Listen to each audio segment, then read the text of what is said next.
Newport Playgoer Society will shortly be presenting their one-act play season at the Dolman Theatre. Today, we are meeting the writers behind the winning plays to be staged in the theatre for 2 weeks this spring. Well, hello. My name is Julia Lewis. I am actually a doctor by profession, but I've been writing plays for a number of years now, and I'm very honoured to have my play Plagued by Doubt to be included in this Festival of Winning Plays. Can you tell us about your play? Well, we've done pandemics before, and because we were in the throes of the current pandemic when I was writing it, I thought back to, well, how did our ancestors cope in things like the bubonic plague? And so it's about the plague, and it's about how an ordinary family in London is having to cope with the restrictions of having a very infectious disease ravaging their neighbourhood. What was the inspiration for the play, and particularly what drew you to the subject? People always say, write about what you know. Now, it does feature a doctor, and I am interested in the history of medicine, so that was the one thing to put in there. I do know some funny little cures from medieval times that I thought I'd throw in.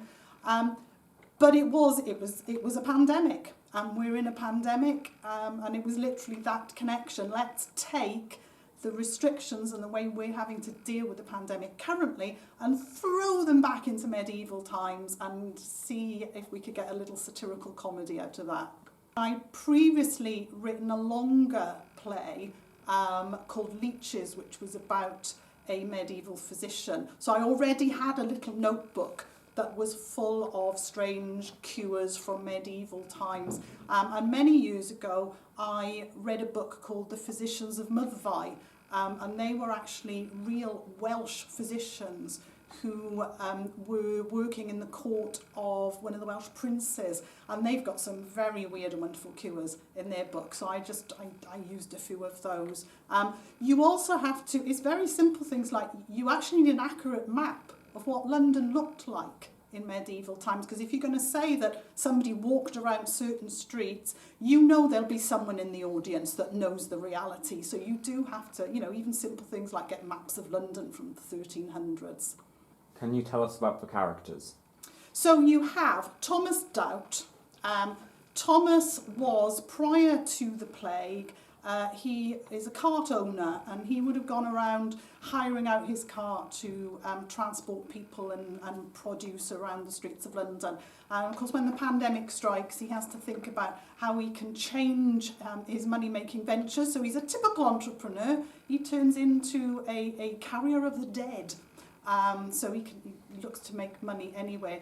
And then his poor old wife, long-suffering wife, Edith, and their teenage daughter, Clara, who's having to cope with lockdown as a teenager. Obviously, you didn't have proper teenagers back in medieval times, but that's the beauty of satire, you do now. And then, of course, there's Gilbert, which is Thomas's brother-in-law, who is actually a physician, and he does tend to look down his nose a little bit at Thomas. And the story basically is how they deal with something that Thomas believes has happened and is very worried about, and how they get to the bottom of it. How does it feel having something you created performed on stage? It's nerve-wracking, but I largely write comedies. As soon as you've had that first laugh, you relax, and that's the beauty of comedy. You get instant feedback from the audience. If you write a drama, you don't know whether it's any good until afterwards, and you go and talk to people. But with a comedy, you hear them laughing, so you know it's all right. The beauty as well of having it performed is you created something, but then you give it to a director, and they add another layer to it, and you see things that you think, oh gosh, I didn't realise that was there, and I wrote it. And then you give it to wonderful actors as well, and they add another layer to it. So it kind of comes alive in a really interesting way, which is different to kind of books and just words that are meant to be read rather than acted. What do you hope audiences will take away from seeing the production? I hope they laugh. I hope they go out thinking, oh, that was a good chuckle. And yeah, that's the beauty of being a comedy writer. It's just giving people the chance to have a good laugh. And let's face it, after the last couple of years, we could do with a good laugh, couldn't we?